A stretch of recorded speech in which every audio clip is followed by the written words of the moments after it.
Hey guys, what's up? We're back with some more reactions after dark, and we are of course going to be watching four most disturbing incidents caught on ATM cameras, obviously by Lazy Masquerade. Now, I'm pretty sure everyone's disappointed if they're even clicking on the video to begin with that we're not doing Stephanie stuff today, but this just came out, so I had to obviously do a video on it. What is this? 16 hours ago is when this video came out. Though Lazy Masquerade is always goofing with the thumbnails. I don't know about the titles. I don't know if he changed the title. But when I saw this before going to sleep yesterday, I guess it technically was yesterday. Before going to sleep yesterday, I saw that this video had just come out. So probably like the second I was about to go to sleep, this video, hit. Completely different thumbnail. Like it had a woman on it, and it had like disturbing, not disturbing. It's like last scene or something. And I don't think that's exactly what it said, but essentially that's what he had written on the thumbnails. Like this is the last moments of them ever being seen or something. And now it's just what I have on the thumbnail now, the guy with the record in the corner. He's always changing it. I know there's an option on YouTube to be like, okay, here's thumbnail 1, 2, and 3. And then I guess YouTube uses some sort of AI to determine which thumbnail gets the most clicks, and then it'll choose that thumbnail out of the 3. But still, it's like if you want to do these lazy videos, the second they come out, you're probably going to have the wrong thumbnail for it, because he's always changing them. Anyways, I know no one cares about any of that. But yeah, we're just going to get into it. The video's only 26 minutes, so it's going to be like less than an hour, like well under an hour.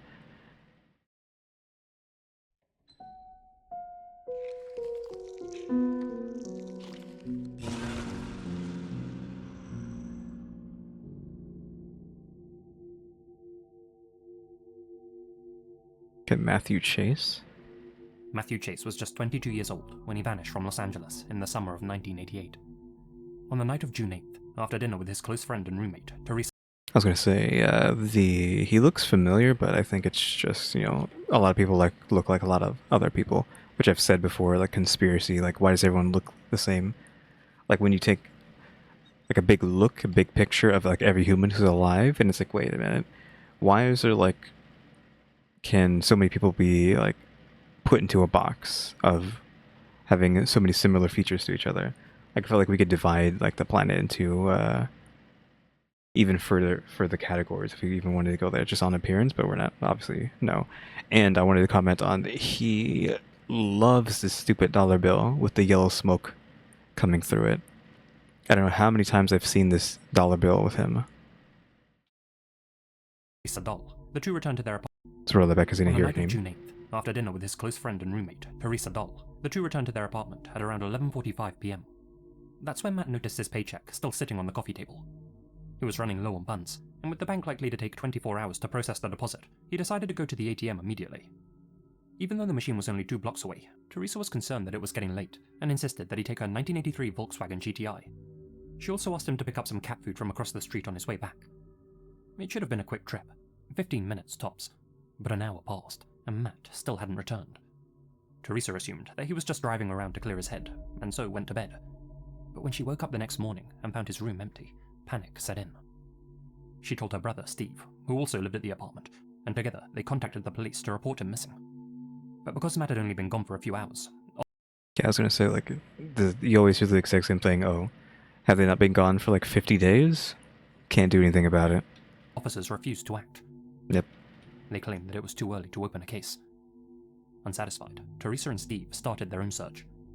Steve called the bank, pretending to be Matt, hoping to learn whether his card had actually been used. What he was told was disturbing. What do you mean? How do they even know that?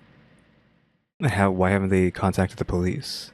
If they somehow know, if they somehow have seen the footage and haven't done anything, or they just, did the guy call, they looked at the footage from the ATM, and then like were horrified and like, oh my god, like something crazy's happened.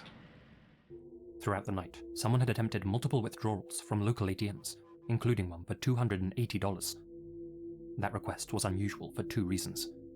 First, $280 exceeded the daily ATM withdrawal limit for Matt's card. And second, his account balance was under $100. Yeah, because obviously he would know how much money he has, and would know how high his limit is per day. So it obviously wouldn't be him trying to do that. He had gone to deposit his paycheck for that exact reason. The fact that Matt had tried to withdraw more money than he actually had access to strongly suggested he was under duress. Teresa and Steve brought this new information to the authorities, and they thankfully began taking the investigation more seriously. At the time, most ATMs didn't have security cameras, but one of the machines that Matt's card had accessed that night did. Okay, I was going to say, like, what? But I was going to say, but is it too little too late? I'm assuming it is too little too late for them to actually show up.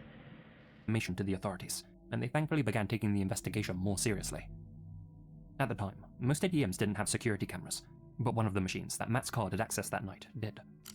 When investigators reviewed the footage, they discovered a grainy yet unmistakable image of Matt standing Okay, are we sure that's Matt? Because, I mean, we're working on like 2 pixels here. at the ATM, only with an unidentified... Yeah, I did see the second face in the corner, but he just mentioned it as soon as I kind of like realized it. I don't know if you can see it. It depends on how much, how dark your phone or computer is, or even TV, because like some of you freaks like to use a TV. Obviously, I'm just joking, but I would have to look at the demographic, but I'm pretty sure some people use television as a way of watching YouTube. I don't know if that just counts towards console. Like, if you watch YouTube on a console, does that just automatically convert to TV?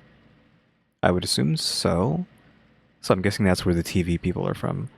But yeah, if the contrast is too dark on your phone, TV, computer monitor, you might not be able to see that, but yeah, there is a face in that corner. Hovering, kind of like hovering over his shoulder. Hovering directly behind him, close enough to see his pin. Police believe that Matt was being threatened and may have intentionally made high withdrawal requests as a distress signal. 2 composite sketches of the unknown figure were created based on the low-resolution photo, but no one recognized the suspect. About a day and a half after Matt's disappearance, his card was used yet again, this time successfully, since his paycheck had cleared. The person withdrew $400, but unfortunately from a machine without a camera. Authorities then immediately froze Matt's account. The next time someone tried to use his card, the ATM confiscated it. Detectives dusted the card for prints, but it came up clean. At the time, investigators believed that Matt may have been struck on the head during a mugging and was wandering the streets of LA with amnesia. This theory actually held a little weight.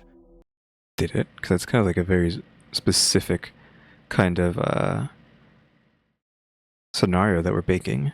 Matt's roommates, Teresa and Steve, had visited a local rescue mission and heard from regulars that on several occasions, someone matching Matt's appearance had come in for meals.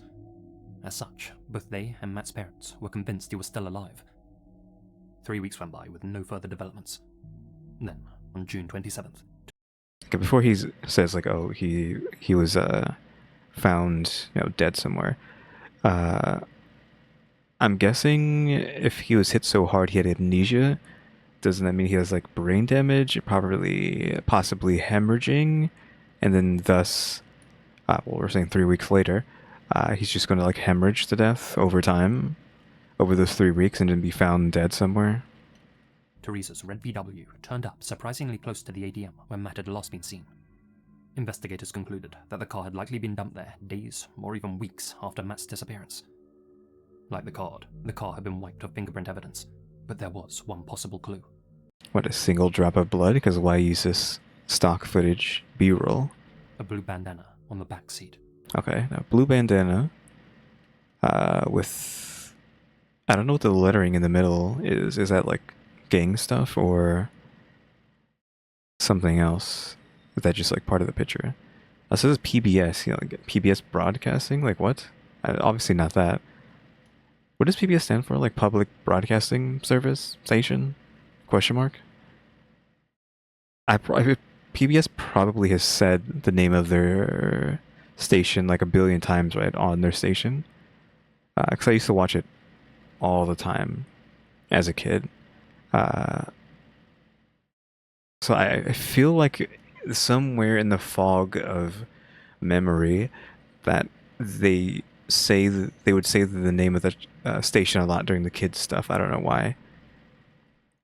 They like watch all that old stuff. I don't know. We got Was it called Zoom? Like, I loved Zoom. I don't think anybody knows what the heck I'm talking about, but Zoom, it was like an educational thing. Aren't all the kids stuff educational? I don't know, like Zoom, Arthur, Dragon Tales. Uh, what's the Cyber Chase? That's what I was thinking of. Cyber Chase. Is there anything else I'm forgetting? I feel like those are like the main ones I would like come home after school and go watch. Because I feel like it was like directly, like perfectly timed. So when you would get off school, that stuff would just start airing, and you could just sit there doing homework, whatever, watching that stuff. I think was Teletubbies on that too. I mean, not that I really watched that, but I feel like at some point it would be probably early in the morning, right? But I wasn't really watching that stuff. Boobas was on that stuff too, again for kids. I wasn't watching that because that's already like past the point where I would be watching that kind of stuff. But my niece was into that. I know no one cares about this like PBS tangent, but I feel like I'm missing something. But yeah, Zoom, possibly my favorite show in childhood, even though it's just like an educational kind of thing. But yeah, Zoom, Arthur, Dragon Tales. Oh, Reading Between the Lions, that one as well. In Cyber Chase, whatever else I'm missing, whatever I said earlier. I'll probably think of other things that would show up on that, but yeah. Watched a lot of PBS growing up. On it were the letters ES, PBS, CLS. Police interpreted ES-PBS. Yeah, I figured it was gangs. But really, PBS, even though it's like, a famous television station that's been around for who knows how many decades. As referring to the Eastside Playboys, a known gang in the area. Still, no physical evidence or direct witness testimony tied any individual member to the crime, and again, the case went cold. 3 months after he disappeared, Matt's body was discovered in a dry ravine in Pasadena. He had been shot in the head. Okay, so no, just straight up killed. The autopsy suggested that he had died within days of his disappearance. The folks at the mission had been mistaken. With no suspect, no witnesses, and no viable forensic evidence, the case would remain unsolved for the next 30 years. 30 years? What do you mean 30 years? When the heck was this? If we're saying it was like just figured out now, this is like 1995? I'm guessing that's why the ATMs didn't have any cameras? Question mark, but this could be even like later than that. I would guess I wasn't paying attention if a date was given. Then, in 2018, LAPD detectives announced a breakthrough. They had identified Matt's killer. How? A man named David Bear Meza, a 20-year-old gang member from the Rampart area. Meza's former girlfriend had come forward and identified him as the man in the ATM surveillance photo. Like, what do you mean his girlfriend identified him?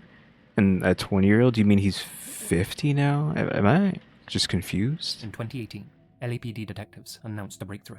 Okay. No suspect, no witnesses, and no viable forensic evidence. The case would remain unsolved for the next 30 years. Yeah, 30 years, and it's 2018, so it's even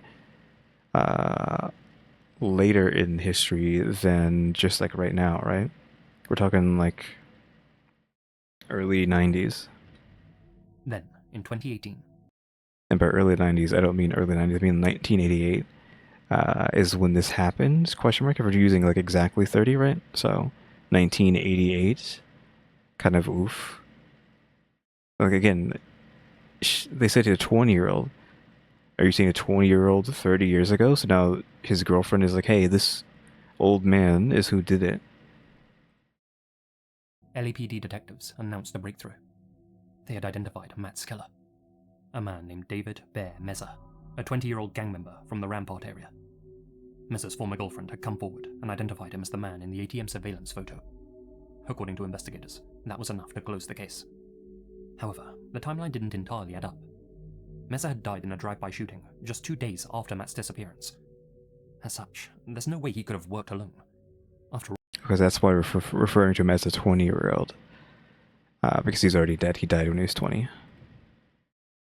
someone dumped Teresa's car near the scene weeks later.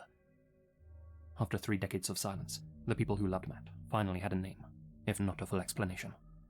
What is clear is that a young man trying to cash a paycheck never made it home, and his friends, through sheer persistence, helped crack one of LA's most haunting cold cases. This message is sponsored by Raycon. Oh, I wasn't expecting a Raycon ad. Of course, we're just gonna skip to the next thing, but yeah, unfortunate. It's so long ago that you can't really get a thing. But yeah, like, so whatever you're saying happens, that Bear robbed and killed Matthew, but then literally was killed, what, 2 days later or something after robbing him in a drive-by?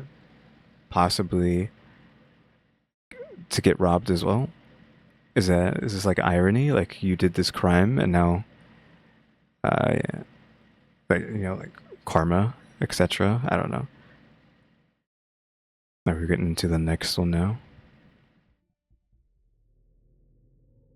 Limos and champagne. 61-year-olds Carol and James Reggie Sumner were quiet, Both 61. generous, trusting people, though both in poor health. Reg was diabetic, and Carol was recovering from cancer. They had left behind their old life in South Carolina and settled in Jacksonville, hoping for peace in their later years. But in the summer of I was like, what is that blue void on the side? I mean, obviously it's like water, but it's just like spooky blue void to the left. 2005, their kindness was betrayed in the worst way imaginable. The story begins with Tiffany Cole, a young woman whose father once lived next to the Sumners. Tiffany wasn't especially close to Reggie and Carol, but when the couple decided to sell their home in Charleston, she bought a car from them on installments. From then on, she would periodically visit their new place in Florida to drop off the payments. And when she showed up in June 2005 with her boyfriend, Michael James Jackson, the Sumners, true to form, offered them a bed for the night. Okay, so we're saying this woman's gonna screw them over, which that's kind of messed up. It was a gesture of hospitality. But when Michael learned that Reggie and Carol had sold their old home for nearly $100,000... Okay, so he's like, oh, these people got money, we gotta rob them. he no longer saw them as generous hosts. He saw two elderly, frail targets, isolated and now newly flush with cash. Back in South Carolina, Michael and Tiffany spent several weeks plotting how to get their hands on the Sumners' money. Really? Both of them? Even her? Like, despite them being so nice to you, living next to them for so long, it's like, yeah, gonna rob them from every penny, possibly even, kill them. This is also an ATM story, so we're gonna see them trying to remove their money out of the ATMs, I'm guessing. Together, they agreed to raid the aging couple's home, steal their valuables, and access their bank accounts. However, the Sumners were well aware of their faces, and so they would need to employ some heavies. Thus, they approached their two 18-year-old accomplices, Alan Wade and Bruce Nixon.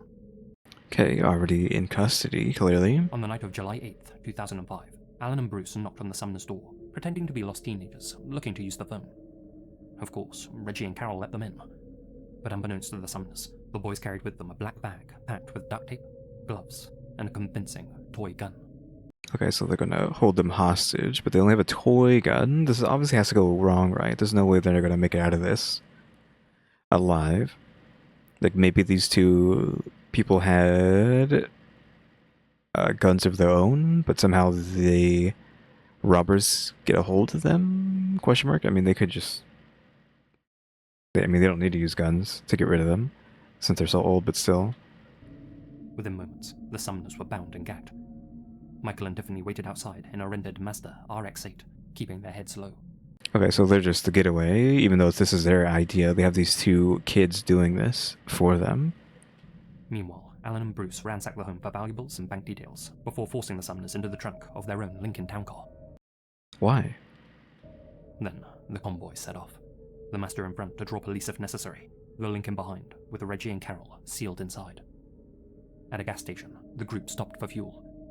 Okay, well, they're probably just going to, like, die or suffocate or something in the trunk, I'm guessing.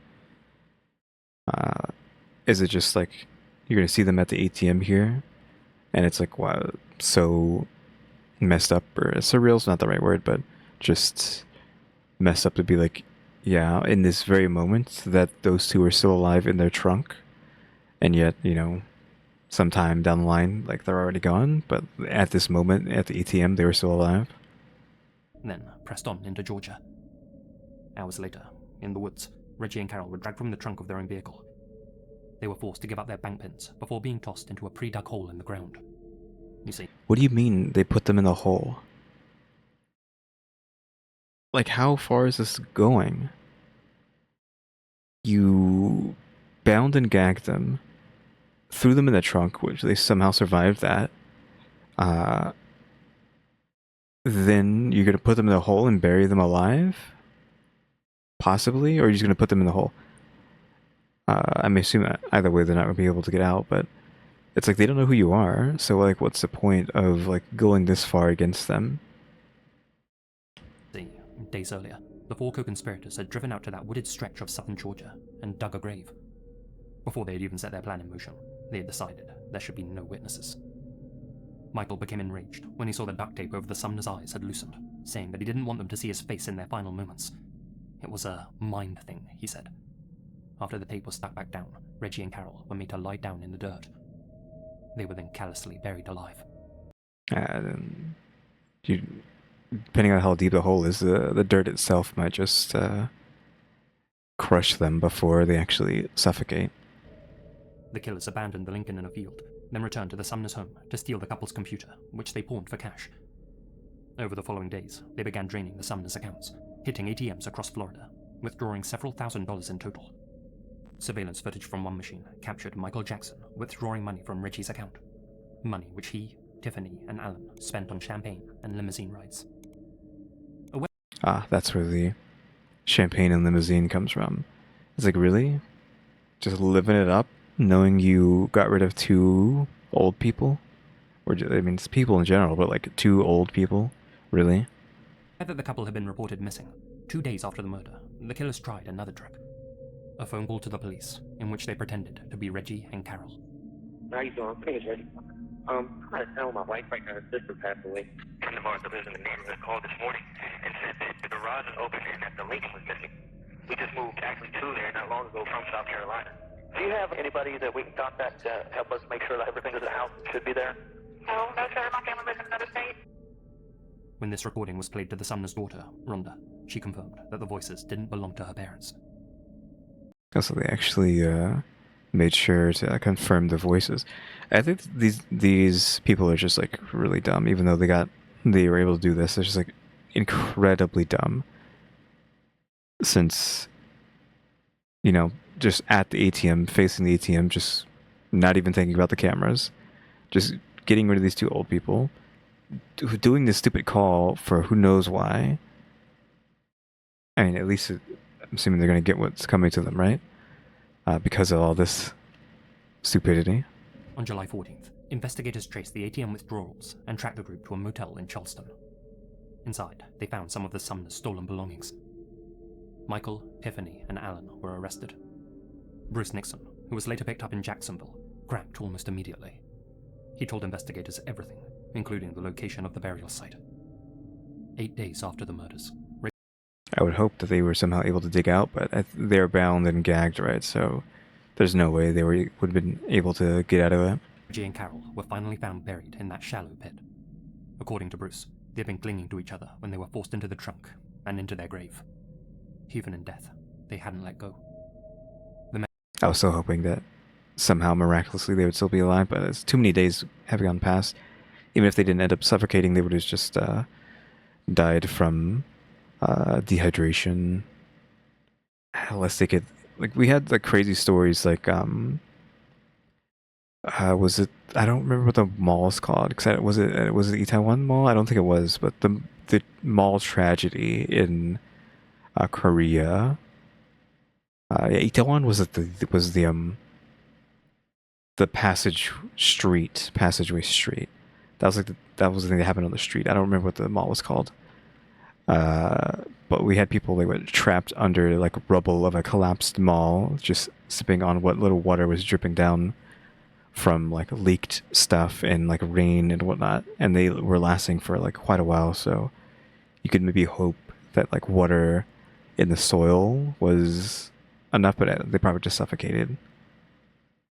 But I was still holding out hope that they were alive still. The medical examiner later confirmed what investigators already feared. Sand and soil were packed into their throats and airways. Okay, yeah, so they even worse. They suffocated slowly, inhaling the dirt as it filled the grave. After a lot of finger-pointing, downplaying, and denial, Michael Jackson, Tiffany Cole, and Alan Wade were all charged with first-degree murder, kidnapping, and robbery. Tiffany claimed that she had no intention of killing her old neighbors, insisting that Michael was the mastermind behind the entire heist. Yet despite pleading ignorance, she couldn't explain why she had pretended to be Carol Sumner on the phone to the police, nor why she had happily enjoyed the Sumners' money in the aftermath of their deaths. Ultimately, Michael, Tiffany, and Alan were all found guilty and sentenced to death in 2007. Oh, I was like, where's the other guy? Where's the fourth guy? Why is he not on here? Is it because he got a plea deal or something for ratting on everyone?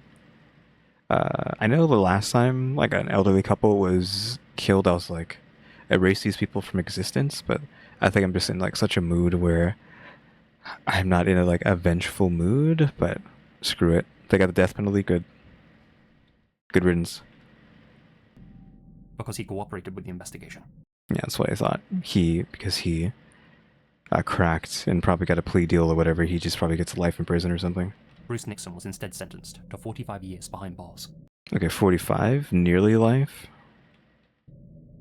In 2016, the US Supreme Court ruled that Florida's death penalty system, which allowed for non-unanimous jury votes, was unconstitutional.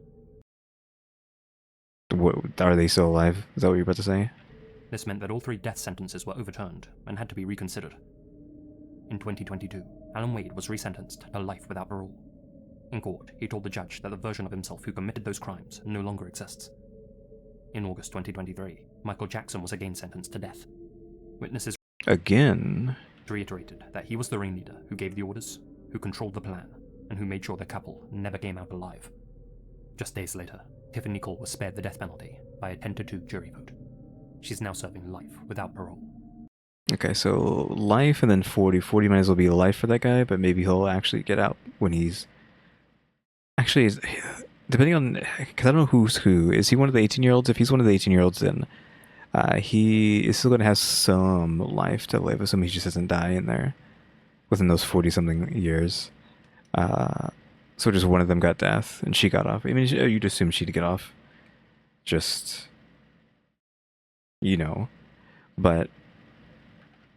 At least they're all punished. Still. Like, really?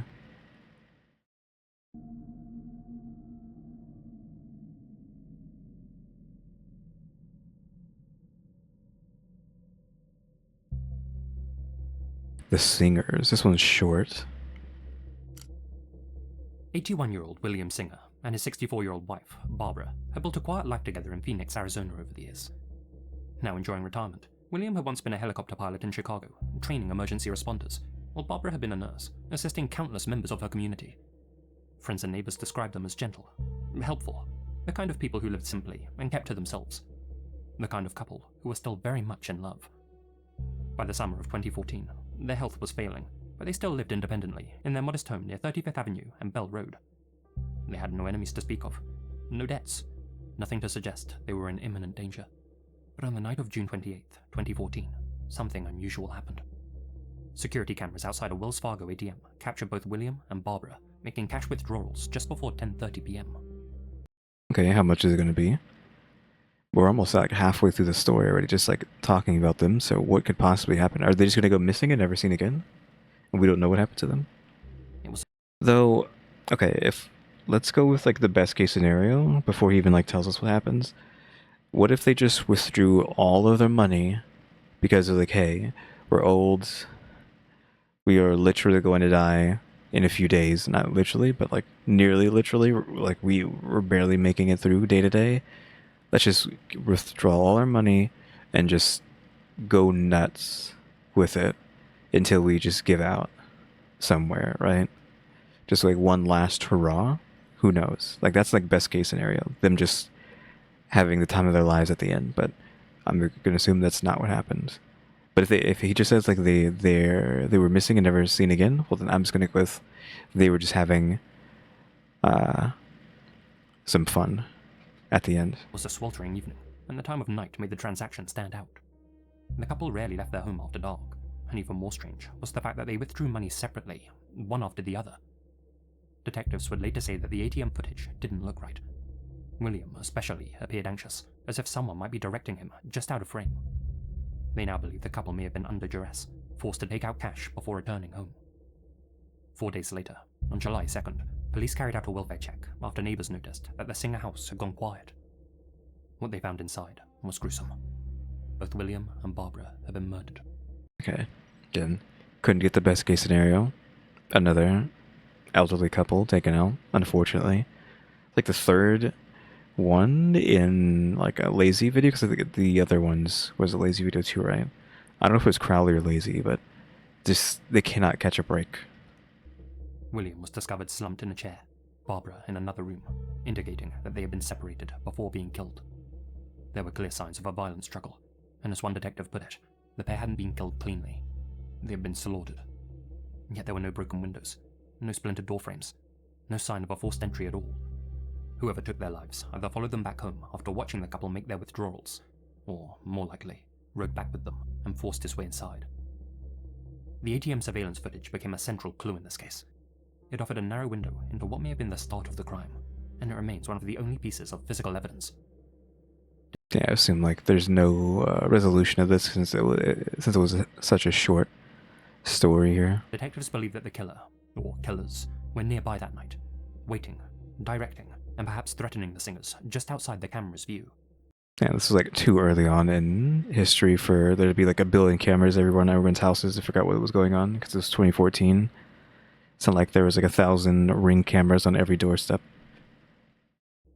Neighbors later recalled seeing suspicious people in the area around the time of the murders. Men posing as utility workers, strangers lingering on the street. Police even released sketches of 2 unidentified men spotted near the house, but none of the tips brought a breakthrough. Their son, William Jr., has spent years urging anyone with information to come forward. He described his parents as ordinary, loving people who should have been able to live out their final years in peace. Instead, their home became the scene of a brutal and unexplained double homicide.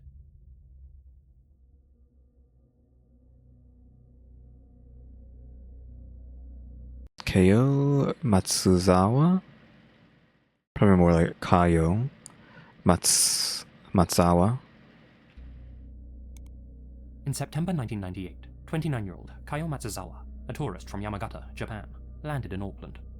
She had come to New Zealand the year before to study English, but had spent most of her time in Christchurch and was eager to explore the rest of the country. Friends described her as cheerful, kind, someone who could befriend anyone. She wrote postcards home regularly, promising her mother that she would return in November. Auckland was just another stop on her travels, and a safe one at that. In fact, she had needed to constantly reassure her family back home that New Zealand was an extremely safe country, and that there was no need to worry about her well-being. At around midday on the 11th, Kayo's flight touched down. At 12:14 p.m, she was filmed by a bank security camera, stepping off an airport bus on Queen Street.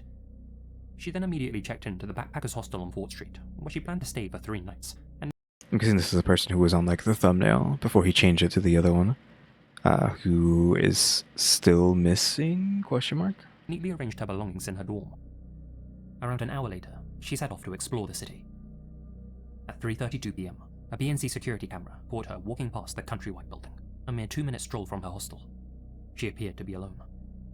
It was the last confirmed sighting of Kayo, alive. Okay, alive, so that means maybe they have found her then. Days passed with no word from the young tourist.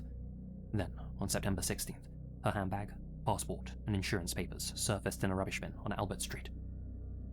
On September 22nd, a fire alarm technician opened a utility cupboard in the Centre Court building at 131 Queen Street. As the door swung open, a strange smell, similar to ammonia, hit his nostrils, and he was jump-scared by a mannequin which fell towards him and hit the floor. But his surprise turned to horror when he realized what he was actually looking at. It wasn't a mannequin. It was the partially decomposed, disrobed body of Kayo Matsuzawa.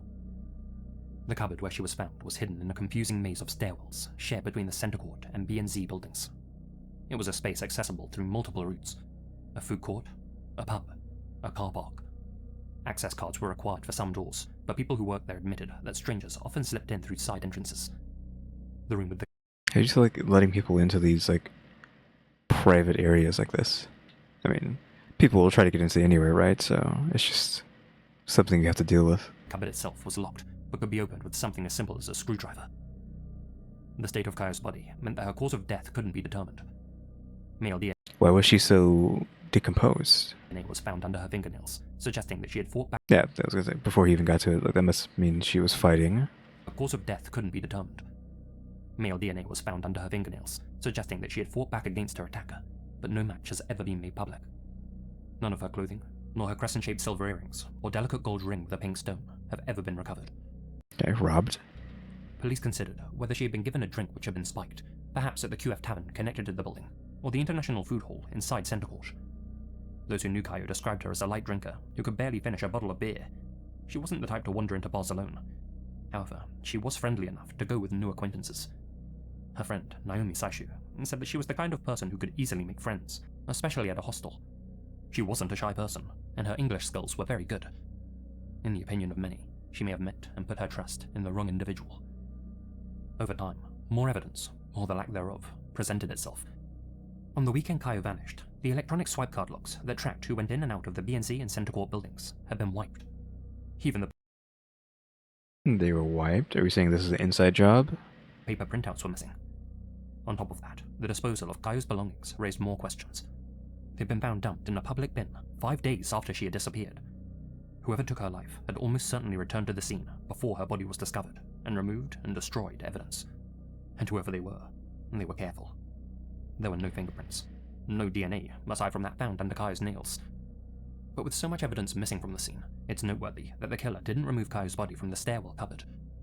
Given that a car park was directly attached to the building, that points to someone without access to a vehicle. Okay. Just making connections there. It is kind of like, what, really just going to leave her there to be found? What if they find some sort of connection to you? But I'm guessing we possibly have never found one. Perhaps another tourist. Over the years, several people of interest were identified and eliminated. A fire alarm technician, a man connected to a language school in the building, even a British naval trainer later convicted of murder in the UK. For a while, a Ukrainian backpacker with mental health issues who stayed in Caillou's hostel briefly became the prime suspect. Like, can't they just... They have the DNA in her nails. Can't they just match that? Keep, like, picking people? Okay, let's try you. Okay, nope, not you, not you, not you, alright? He was eccentric, and a witness claimed to have seen him with an East Asian woman. He'd also been seen pawning jewelry, and suspiciously, had left the country the same day Caillou's body was found. But none of these leads led anywhere. The jewelry the man pawned was located and determined not to be Caillou's. The man himself was tracked down by Interpol 2 years later and interviewed. Investigators determined he wasn't involved. In 2018, police finally revealed a new development. A suspect who had used their bank card at the BNZ building's ATM the very same afternoon Caillou disappeared. I was gonna say, where is the ATM into this? We still haven't seen the ATM footage. That puts him in the immediate vicinity of the crime at the precise time it happened. They've yet to release the ATM surveillance images to the public and have Okay, well then guess we're not going to see what happened there. said who this man might be, or why he's considered such a strong suspect. All they've said is that he's a promising match.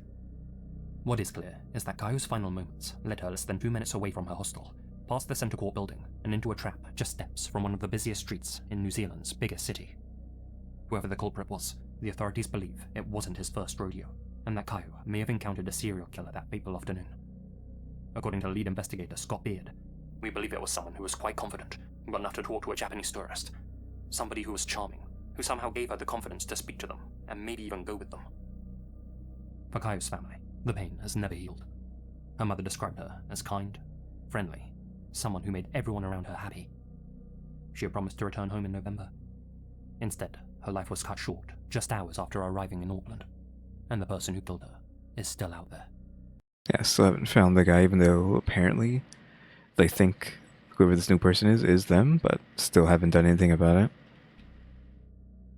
It's not over, right? That's it?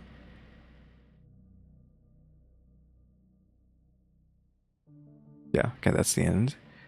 But yeah, unfortunate on that one. You'd hope they would find it's just not as easy as, okay, we have the DNA, let's call this person in, I check the DNA, okay, not them, next person, check them, not them.